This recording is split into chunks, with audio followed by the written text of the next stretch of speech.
അത് ആഘോഷമായിട്ട് തന്നെ തിയേറ്ററിലേക്ക് എത്തണം. അപ്പോൾ പ്രേക്ഷകരും ആഘോഷമായിട്ട് ഏറ്റെടുക്കുന്നു വിചാരിക്കുന്നത്. കാരണം എന്തായാലും ഒരു കാര്യം ഉറപ്പ് തരാൻ പറ്റും, കാരണം ടിക്കറ്റ് എടുത്ത് തിയേറ്ററിൽ കയറുന്ന പ്രേക്ഷകർക്ക് തീർച്ചയായിട്ടും ഈ പടം ഒരിക്കലും ബോറടിപ്പിക്കുന്നില്ല. അത് മാത്രമല്ല, ഇപ്പം ഇന്നലെ കൂടെ ഞങ്ങളിങ്ങനെ പടം ഫൈനൽ മിക്സ് ചെയ്യുന്ന സമയത്ത് അവിടെ നരേന്ദ്രയൊക്കെ എനിക്കൊന്ന് ക്ലാസ്മേറ്റ്സ് ഇപ്പോഴും ഹാങ് ഓവർ ഉണ്ടോ നമ്മുടെ പടത്തിന്റെ ഫൈനൽ മിക്സ് കണ്ട് അവിടെയുള്ള ആൾക്കാർ ജസ്റ്റ് ഒന്ന് കണ്ട് പടം കണ്ട ആൾക്കാർ പോലും ക്ലാസ്മേറ്റ്സിലുള്ള മുരളി എന്ന കഥാപാത്രമൊക്കെ അതിന് വേറെ കുറച്ചുകൂടെ പ്രായം കൂടുതൽ ആഘോഷത്തിൽ കാണുന്നത്. അന്ന് സ്റ്റുഡന്റ് ആണെങ്കിലും ഇന്ന് അധ്യാപകരാണ് നമ്മുടെ പടത്തിൽ. പക്ഷെ കാണുമ്പോൾ കുറച്ച് ഏജ് കുറവ് തോന്നിക്കുന്നത്. അല്ല, ഇങ്ങനെയൊക്കെ പറയുന്നത് വാട്സപ്പ് മെസ്സേജ് അയച്ചിട്ടുണ്ട്.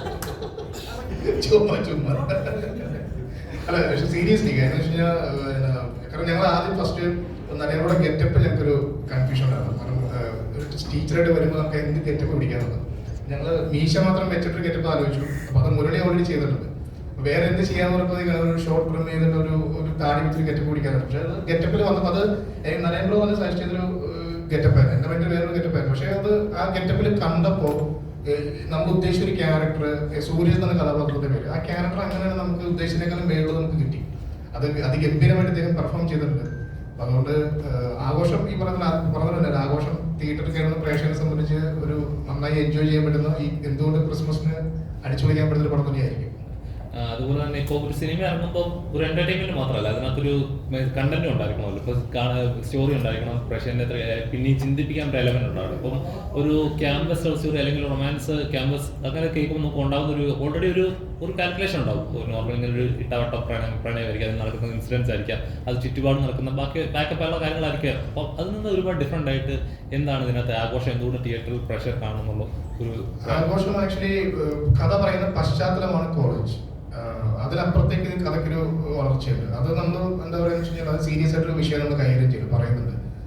അതിന്റെ ബാക്ക് ഡ്രോപ്പ് അതിന്റെ പശ്ചാത്തലമാണ് കോളേജ്. ഇപ്പൊ കോളേജിനെ പറ്റി പറയുമ്പോൾ നമ്മൾ ആഗ്രഹിക്കുന്നില്ല, നമ്മൾ കാണാൻ ഇഷ്ടപ്പെടുന്ന പോലെ തന്നെ എല്ലാ ഫ്രണ്ട്ഷിപ്പ് അല്ലെങ്കിൽ റൊമാൻസ് അല്ലെങ്കിൽ ആ കോളേജിന്റെ എല്ലാ വൈബും ഈ പടത്തിലുണ്ട്. പക്ഷേ ഇതിൽ പറയുന്ന കഥ കോളേജിന്റെ ബാക്ക്ഗ്രൗണ്ടിൽ നമ്മൾ വേറെ സീരിയസ് കഥ നമ്മൾ പറയുന്നുണ്ട്. ആ കഥ നമ്മൾ തിയേറ്ററിൽ കാണുന്ന പ്രേക്ഷകർ എന്തായാലും ഉറപ്പായിട്ടും അത് വർക്കാവുമെന്ന് പ്രതീക്ഷിക്കുന്നു.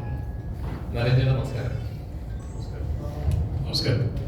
ചേട്ടാ, ഇപ്പം സിനിമകൾ പഠിപ്പിച്ച് ഒരുപാട് ഹിറ്റുകൾ ഇപ്പൊ എക്കോ സൂപ്പർ ഹിറ്റ് ആയിട്ട് ഓടിക്കൊണ്ടിരിക്കുന്നു. പിന്നെ ഇപ്പം ഇന്നലെ കഴിഞ്ഞ ഫാർമ ഇറങ്ങി, അതിൽ നല്ല റെസ്പോൺസ് വന്നുകൊണ്ടിരിക്കുന്നു. ഇപ്പൊ ആഘോഷം ഇറങ്ങുന്നു, മൂന്ന് തരത്തിലുള്ള കഥാപാത്രങ്ങൾ 3 തരത്തിൽ ആളുകൾ ആഘോഷിക്കുന്നു. അപ്പൊ എങ്ങനെയാണ് ആഘോഷത്തിലെ കഥാപാത്രങ്ങൾ കുറച്ചുകൂടെ ഒരു പഴയ ഒരു കാലത്തിലേക്ക് ഒന്നുകൂടെ അടിച്ചു പിടിക്കാനായിട്ട് അവസരം കിട്ടിയത്? ഞാൻ ശരിക്കും സാഹസം എന്ന് പറഞ്ഞ സിനിമ ചെയ്യുമ്പോഴാണ് ഇതിന്റെ കഥ കേൾക്കുന്നത്. അപ്പൊ അന്ന് ആദ്യം കേട്ട കഥ ഇതായിരുന്നില്ല. അപ്പോൾ പിന്നീട് നമ്മൾ വേറൊരു പ്രോജക്റ്റ് വർക്ക് ചെയ്യാം എന്നുള്ള രീതിയിലായിരുന്നു അന്ന് ഇരുന്നത്. പിന്നീട് ഒരു മാസത്തിന് ശേഷം ഈ സബ്ജക്റ്റിലേക്ക് എത്തി. അപ്പോൾ ഞാനും ഇങ്ങനത്തെ ഒരു ക്യാമ്പസ് പശ്ചാത്തലത്തിൽ ഒരു പടം ചെയ്തിട്ട് കുറേ നാളായി. അപ്പോൾ ഐ ഫെൽറ്റ് ദാറ്റ് ഒരു ഫൺ ഫിലിമിന്റെ ഭാഗമാവണം. പിന്നെ ഇതിന്റെ ഒരു മെയിൻ കാര്യം നമ്മൾ പറയില്ലേ, ചില ഇങ്ങനെ പറയും, ഇപ്പോൾ നമ്മൾ ഈ പ്രൊമോഷൻസ് ഒക്കെ ചെയ്യുന്നു, പക്ഷേ നമ്മൾ പ്രതീക്ഷിക്കാത്ത ഒരു കഥ ഇതിന്റെ പുറകിലുണ്ട്. അപ്പൊ അങ്ങനെ ഒരു സംഭവമായിരുന്നു സ്ക്രിപ്റ്റിംഗ് കേൾക്കുമ്പോൾ തോന്നിയത്. നമ്മൾ ചിലപ്പോൾ കാണുന്ന ഈ വിഷ്വൽസും ഈ ഫൺ എലിമെന്റ് മാത്രമല്ലാണ്ട് there is a story inside. അത് ആ കഥയുമായിട്ടാണ് സൂരജ് വരുന്നത്, ഈ ക്യാരക്ടർ ക്യാമ്പസിലേക്ക് വരുന്നത്. അത് പതുക്കെ റിവീൽ ചെയ്ത് വരുന്ന ഒരു സിനിമയാണ്. അങ്ങനെയാണ് ഇതിന്റെ സ്ട്രക്ചർ. പിന്നെ ഈ പറഞ്ഞ പോലെ വളരെ ഇമ്പോർട്ടൻ്റ് ആയിട്ടുള്ളൊരു മെസ്സേജും ഈ പടത്തിലൂടെ വരുന്നുണ്ട്. അപ്പോൾ അതായിരുന്നു എന്നെ ഇതിലേക്ക് അട്രാക്ട് ചെയ്യിപ്പിച്ചത്. സോ പറയാൻ പറ്റില്ല, നമ്മൾ ഈ ഇത്രയും വലിയ സിനിമകളുടെ ഇടയിൽ നമ്മൾ അൺഎക്സ്പെക്റ്റഡ് ആയിട്ടൊരു ചെറിയ സിനിമ വന്നിട്ട് അതിന് ക്ലിക്ക് ആവാനുള്ള ഒരു പോസിബിലിറ്റി തന്നെ നമ്മൾ കാണുന്നു.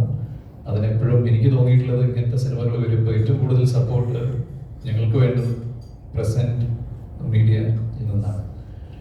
അത് രണ്ട് രീതിയിൽ നോക്കുമ്പോൾ ഈ പടത്തിൽ പ്രത്യേകിച്ച് ഞാൻ ഈ പടം കമ്മിറ്റ് ചെയ്യുമ്പോൾ തന്നെ എനിക്ക് തോന്നിയൊരു കാര്യം, ഞാൻ ലിസി ചേച്ചിനെ മീറ്റ് ചെയ്തപ്പോൾ ലിസി ചേച്ചി പറഞ്ഞൊരു കാര്യം എന്ന് വെച്ചാൽ, ഈ പ്രോജക്റ്റ് നന്നായി വന്നു കഴിഞ്ഞാൽ ഞങ്ങൾ CM ഗ്ലോബൽ മൂവീസ് വീണ്ടും എത്രയോ പടങ്ങൾ ചെയ്യും.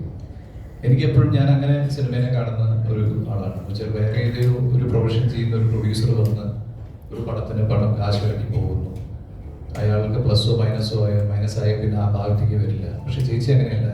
ചേച്ചി വീണ്ടും സിനിമകൾ ചെയ്യണം എന്നുള്ള ആഗ്രഹത്തോടു കൂടി വന്ന ഒരു പ്രൊഡ്യൂസറാണ്. അമലിന്റെയും ചേച്ചിയുടെ ഇത് 2ാമത്തെ റിലീസാണ്. അമൽ 1-2 വേറെ പടങ്ങൾ ചെയ്തിട്ടുണ്ട്. അപ്പോൾ ഞാൻ ഇങ്ങനെയൊക്കെ പല കാൽക്കുലേഷൻസ് വെച്ച് നോക്കിയപ്പോൾ I thought that this should win, this should be my film, I mean I should be part of it എന്ന് എനിക്ക് തോന്നി. ആൻഡ് ഈ ഒരു ഇങ്ങനത്തെ പല ചിന്തകളിലൂടെയാണ് ഞാൻ ഒരു മിനിറ്റ് അങ്ങനെ പല ചിന്തകളിലൂടെയാണ് ഞാൻ ഇത് കമ്മിറ്റ് ചെയ്തത്. പിന്നെ വന്നതിന് ശേഷം ഐ ലവ് നമ്മളെപ്പോഴും ചില സിനിമകൾ ചെയ്യുമ്പോൾ ഇപ്പം ഞാൻ നിങ്ങൾക്ക് പറയുന്നത് അധികം പടങ്ങൾ അധികം ചെയ്യാത്ത ഒരാളാണ്, അങ്ങനെ മനഃപൂർവ്വമല്ല.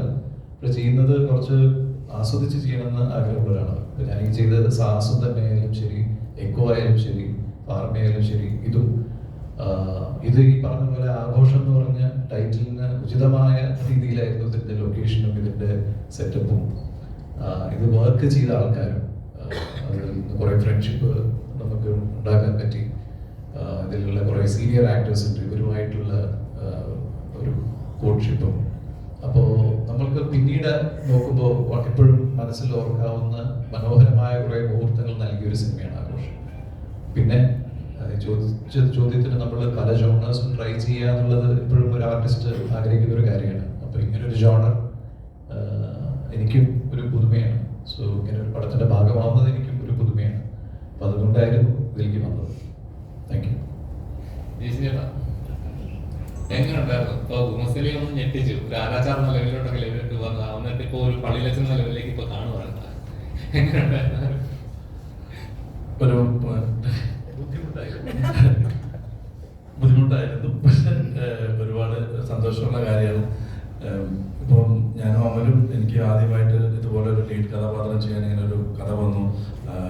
ഞാൻ അമലുമായിട്ട് ഡിസ്കസ് ചെയ്തു, നമുക്ക് അത് പ്രൊജക്റ്റ് ഉണ്ടാക്കാൻ പറ്റി. അതിനുശേഷമാണ് നമുക്ക് രണ്ടാമത് എങ്ങനെ ഒരു നല്ലൊരു സിനിമ കൂടി എടുത്ത് ചെയ്യണം, നമുക്ക് എന്തെങ്കിലും പരിപാടി എന്ന് ആലോചിക്കുമ്പോഴാണ് സ്റ്റീഫൻ ദേവസിയാണ് എനിക്ക് ചേച്ചീനെ പരിചയപ്പെടുത്തി തരുന്നത്. ഞാൻ ചേച്ചിയായിട്ട് സംസാരിച്ചു. അപ്പോൾ ചേച്ചി പറഞ്ഞു, ചേച്ചിയുടെ മനസ്സിൽ ഒരു കഥയുണ്ട്, നിങ്ങൾ കേട്ടു നോക്കാൻ പറഞ്ഞു.